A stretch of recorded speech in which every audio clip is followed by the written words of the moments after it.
গত 21 সেপ্টেম্বর 2025 ইং রবিবার রাতে একটি অপরিচিত মোবাইল নাম্বার থেকে কে এম মামুনের মোবাইলে ফোন আসে। ফোনে অপহরণের হুমকি দেওয়া হয়। এরপর সকাল থেকেই মামুন নিখোঁজ হয়ে যান। মামুনের সন্ধানে তৎপরতা শুরু করেছেন আইন শৃঙ্খলা রক্ষাকারী বাহিনী, তবে এখন পর্যন্ত তার কোনো খোঁজ পাওয়া যায়নি।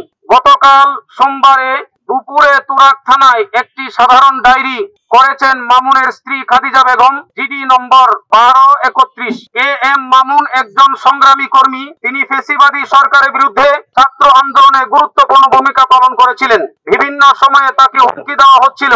তার নিখোঁজ হওয়ার ঘটনাটি নিছক দুর্ঘটনা নয়, এটি একটি পূর্ব পরিকল্পিত অপহরণ বলে সবার সন্দেহ। আমরা এর দ্রুত তদন্ত ও মামুনকে অক্ষত অবস্থায় ফেরত চাই।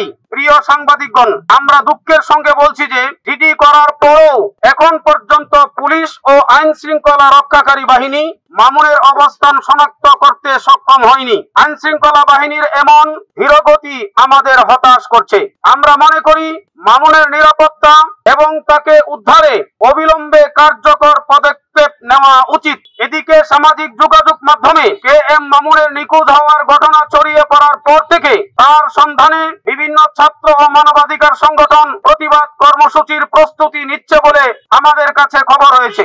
আমরা অত্যন্ত উদ্বেগের সাথে জানাচ্ছি যে যদি মামুনকে অপহরণ করা হয়ে থাকে তাহলে এটি মত প্রকাশের স্বাধীনতার উপর সরাসরি আঘাত।